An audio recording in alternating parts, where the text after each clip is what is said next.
Hi, welcome back. I want to start by taking another peek at that positivity tree.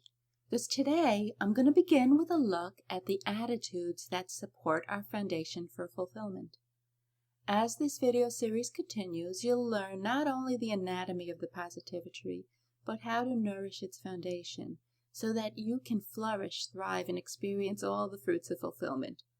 But let's get back to that trunk right now. And so the first of the attitudes I want to tell you about is strategic optimism. There's been so much research over the past few decades about the value of optimism, and there are proven methods available that we can use to teach ourselves to be more optimistic.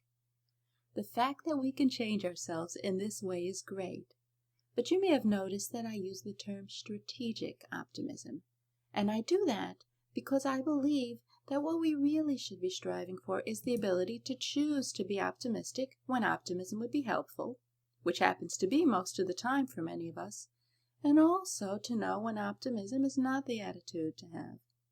Like if you're about to get on a plane and you see the pilot getting on and he's carrying a half full, I said half full because I'm an optimist, bottle of Jack Daniels with the cap off, that's a good example of maybe a time not to be optimistic, to maybe change your flight or turn the pilot in.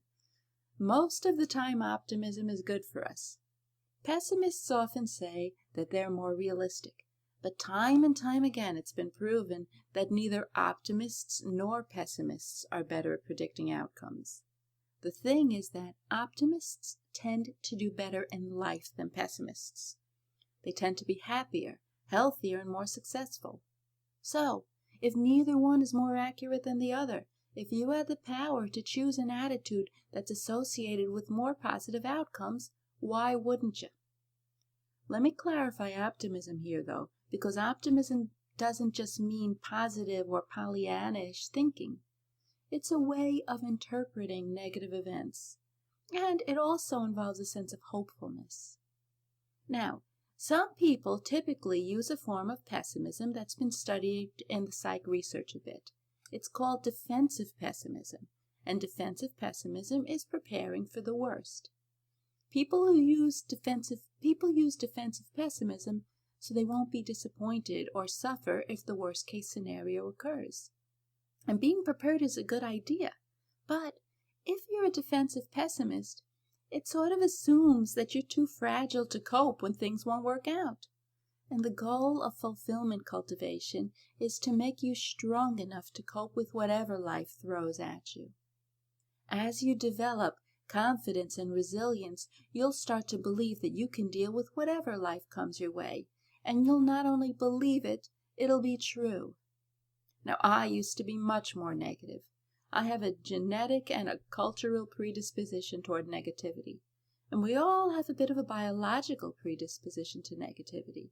But many years ago I learned about optimism, and I trained myself to be more optimistic, and it's made a noticeable difference in my mood and my energy level, and I think most importantly, in my willingness to try things.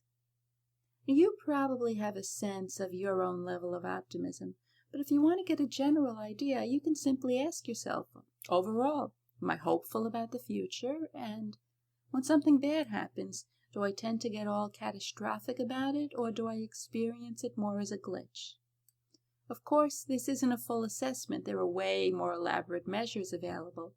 But in general, optimistic people are hopeful about the future, and they don't make a catastrophe out of bad things that happen. And the bottom line, again, is that we can train ourselves to be as optimistic as we want to be. Now, graciousness is another attitude that supports successful living. Graciousness is similar in a way to gratitude. It's being satisfied with what you have and not being unhappy because you don't have more. Wanting more is one thing. It's a good thing, actually.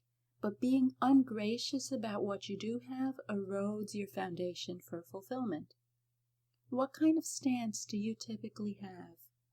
Are you looking at what other people have that you don't at the expense of appreciating what you have? Or do you lean more toward appreciating what you have even if other people have more or if something better is available? Does looking at your neighbor's new car somehow make your year-old model less desirable to you? Sometimes we need to put a little effort into being gracious, but once we get a little of it, it's pretty pleasant and satisfying. And it makes sense, right? Of course it's satisfying to choose to be satisfied. And it is a choice. Curiosity is another attitude that's been shown to support fulfillment. It's an attitude of interest in life, and it's associated with vitality, persistence, resilience, and overall fulfillment, happiness, and well-being. So I wonder, do you experience life as an interesting adventure, both the small stuff of life and the larger experience? Can you see yourself as an explorer of life? Another thing I want to mention about curiosity is that curiosity is an open attitude, as opposed to being judgmental, which is more of a closed and evaluative stance. Later on, I'm going to talk to you about avoidance, which is one of the poisons I'll be describing. But right now, I just want to mention that curiosity is one of the antidotes to the poison of avoidance. Human beings are designed for connection. We've evolved to be interdependent. Without empathy, it would be hard to build societies. Empathy is the ability to understand and share another person's feelings and experience. It's different than sympathy. Empathy is getting into another person's shoes. As an attitude, empathy helps build some of the traits I was talking to you about yesterday, like resilience and wisdom. It also helps us with the other attitudes I just mentioned. It helps strengthen curiosity, and it also helps increase creative thinking. Empathic people have better emotional intelligence, which has been shown to be at least as important as book smarts for success in life. And emotional intelligence is much more important than book smarts for experiencing a fulfilling and a meaningful life.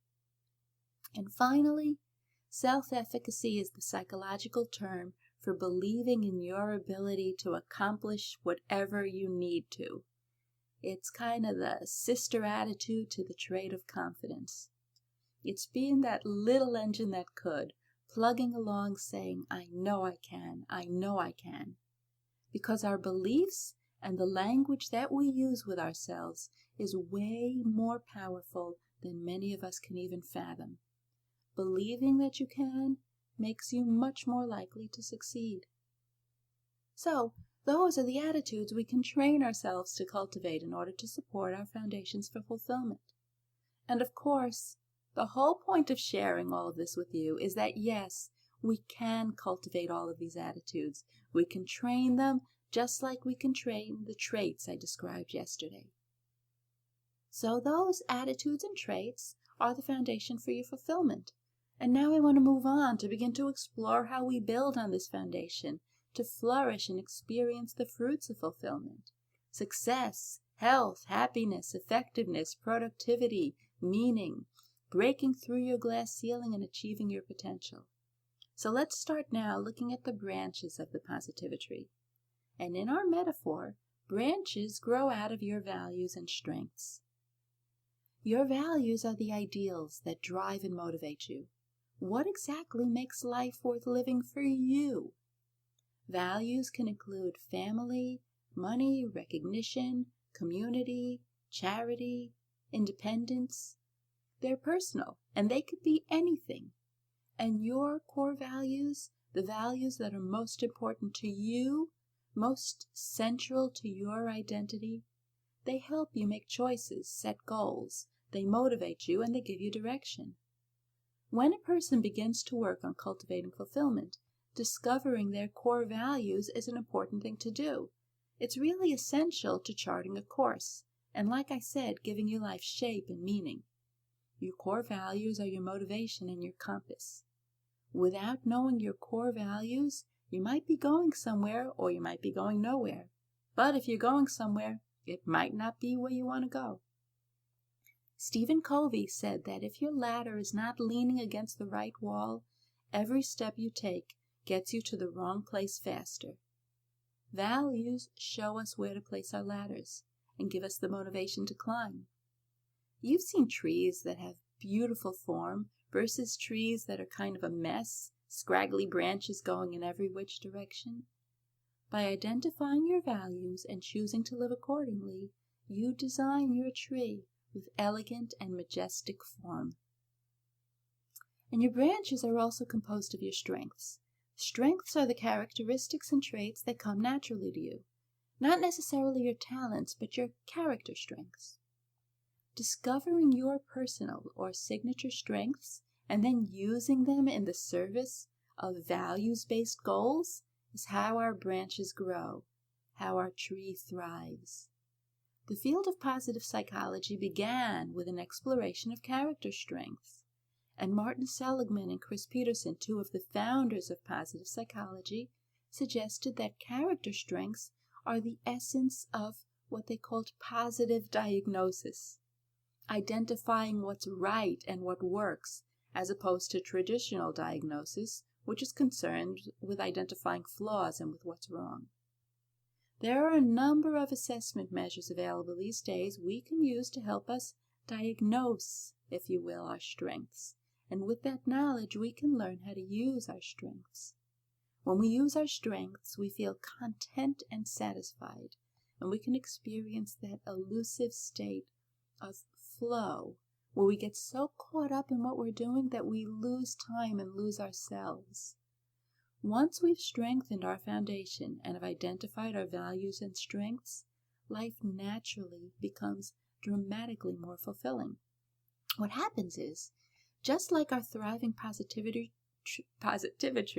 takes on that elegant and majestic form that gives it strength and beauty all year long, that really becomes the essence of the tree, we begin to thrive and embody fulfillment. And then, satisfying our goals and succeeding based on our strengths, that's just icing on the cake, or foliage and fruits of the positivity tree. And since I just mentioned goals, let's talk about them now. Goals are the outcomes you want to achieve, ideally based on your values and with the intention of using your strengths. We like to talk about goals being smart. A smart goal is a goal that can be achieved. It's specific, measurable, action-oriented, realistic, and time-bound. It's not abstract or vague. For example, if health is something you value and yet you have a vague goal like, I want to be healthier, it doesn't tell you how to take action on it, and it also doesn't tell you how you're going to know if you've achieved it. On the other hand, if you want to drop your cholesterol 10% in the next 6 months by using your signature strength as a creative cook to come up with interesting recipes using oat bran so that you can eat a form of it at least 4 days a week, that's a smart goal. Or if you're trying to cut back on spending, you can set a smart goal not to spend more than $3 a day for coffee at work and to bring your lunch in every day instead of buying it. Smart goals almost automatically lead to action plans. The goals themselves lay out the action that needs to be taken. But in terms of action planning, it's important to make action plans that give you small steps to take. Not so small that you don't know you're taking them or you never get anywhere, but also not so large that they're overwhelming or unmanageable. Up until this point, we've talked about all kinds of things that are going to fortify your foundation for fulfillment. But with values-based SMART goals and action planning, your tree is going to grow in the direction of your own choosing. And, as I mentioned before, of course, ultimately there's even more than growth. A thriving tree flourishes with beautiful foliage, leaves, flowers, and fruit. These are the outcomes that make all of this so richly rewarding. Happiness, healthfulness, meaning, effectiveness, productivity, positive relationships, and achieving whatever you want. Those are the fruits of a life built on a foundation of the traits and attitudes I described, and on the branches of your core values, goals, and signature strengths. Ultimately, the fruits of the life you're cultivating are wellness, success, personal, professional, or financial, whatever success means to you, and fulfillment. That's what you get. Sustainable wellness, wild success, and meaningful fulfillment. Really, everything you could ever want. And these rewards naturally blossom when you cultivate a strong foundation for fulfillment. That's the beauty and the elegance of this model. So far so good? Just to summarize again, this tree is built on a foundation of embodied traits and attitudes, creating healthy growth and bearing the fruits of a great life. But I understand that the positivity tree, even if it's a great metaphor, has no practical value if we don't know how to get a strong foundation to grow and flourish. So that's where we're going to be going tomorrow, and I'll talk to you then.